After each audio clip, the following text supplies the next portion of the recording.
हजारों युवाओं ने कंप्लेन की थी कि हिंदुस्तान में नॉन स्टॉप पेपर लीक होते हैं।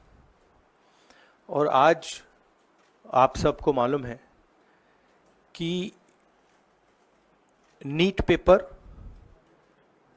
एंड यूजीसी एनईटी के जो पेपर्स हैं वो लीक हुए हैं और एक कैंसिल भी हुआ है।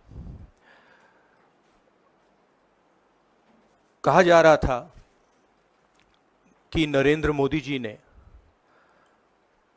यूक्रेन की लड़ाई रोक दी थी। मतलब एक ऑर्डर देके जो रूस और यूक्रेन के बीच में लड़ाई चल रही थी उसको रोक दिया था, ब्रेक लगा दी थी। इजराइल और गाजा के बीच में जो लड़ाई चल रही थी उसको भी नरेंद्र मोदी जी ने रोक दिया था। मगर किसी ना किसी कारण जो हिंदुस्तान में पेपर लीक हो रहे हैं उसको नरेंद्र मोदी रोक नहीं पा रहे हैं या रोकना नहीं चाहते हैं। नुकसान स्टूडेंट्स का होता है। जो हिंदुस्तान के स्टूडेंट्स हैं, मैं जानता हूं कि आप इन एग्जाम्स के लिए महीनों सालों काम करते हो।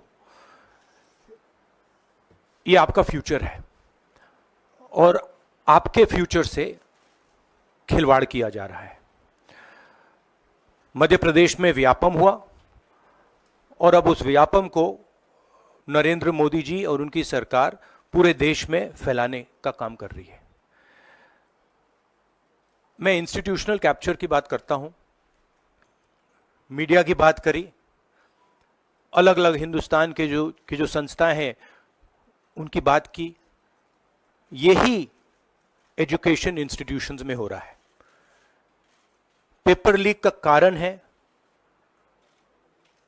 कि सारे के सारे वाइस चांसलर्स, एजुकेशन सिस्टम को बीजेपी के लोगों ने, उनके पेरेंट ऑर्गेनाइजेशन ने कैप्चर कर रखा है।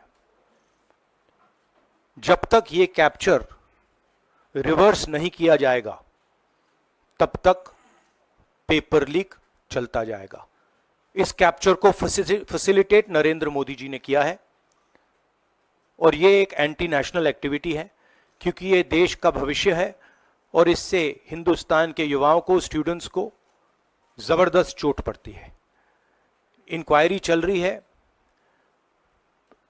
एक को आपने कैंसिल कर दिया है, अब पता नहीं दूसरे को कैंसिल किया जाएगा या नहीं किया जाएगा। बट कोई ना कोई तो इसके लिए जिम्मेदार है और उनको एकदम पकड़ा जाना चाहिए और उन पे एक्शन लिया जाना चाहिए। बिहार का भैया हमने कहा है कि इंक्वायरी होनी चाहिए और जो भी जिन्होंने भी पेपर लीक कराया है उनके खिलाफ कार्रवाई होनी चाहिए। सख्त कानून आफ्टर द फैक्ट है, वो होना चाहिए। मगर अगर आप मेरिट के बेसिस पर लोगों को नहीं जॉब देंगे, अगर आप आइडियोलॉजिकल लोगों को वाइस चांसलर बनाएंगे, इनकेपेबल लोगों को वाइस चांसलर बनाएंगे, एग्जाम्स के जो स्ट्रक्चर्स हैं, एग्जाम लेने के स्ट्रक्चर्स हैं, उनमें आप आइडियोलॉजिकल लोगों को डालेंगे तो यह काम होगा। ये इसका सबसे बड़ा कारण BJP and its parent organisation ने जो कैप्चर किया है ये है। और अगर आप कल्प्रिट ढूंढना चाहते हैं तो मैं आपको बताता हूं जिन लोगों ने हिंदुस्तान के इंस्टीट्यूशंस को डिस्ट्रॉय किया है, जो पहले ऑब्जेक्टिव हुआ करते थे, इम्पार्शियल हुआ करते थे, वो आज इम्पार्शियल नहीं है, ऑब्जेक्टिव नहीं है, आइडियोलॉजिकल बना दिए गए हैं और मीडियोकर लोगों को इन इंस्टीट्यूशंस में बैठा दिया गया है। इसका मेन कारण यह है और इसका आप एपिसेंटर देखिए। पूरा देश जानता है, युवाओं आप सब जानते हो कि इसका पहले एपिसेंटर मध्य प्रदेश हुआ करता था। वहां पे 40-50 लोगों की हत्या हुई थी, ये तब शुरू हुआ था। आप जानते हो कि गुजरात में, उत्तर प्रदेश में और मध्य प्रदेश में इन चीजों का एपिसेंटर है। और आप यह भी जानते हो कि बीजेपी के लोग कहते हैं कि हमारी लेबोरेटरी मध्य प्रदेश और गुजरात है। तो लेबोरेटरी से यह काम शुरू हुआ है और अब यह काम देश में फैल रहा है और आपका इससे नुकसान हो रहा है। जब तक यह रिवर्स नहीं किया जाएगा, जब तक हिंदुस्तान के इंस्टीट्यूशंस इनके हाथों से नहीं छीने जाएंगे और इफेक्टिव, ऑनेस्ट, इम्पार्शियल लोगों के हाथ में नहीं जाएंगे, तब तक ये होता रहेगा।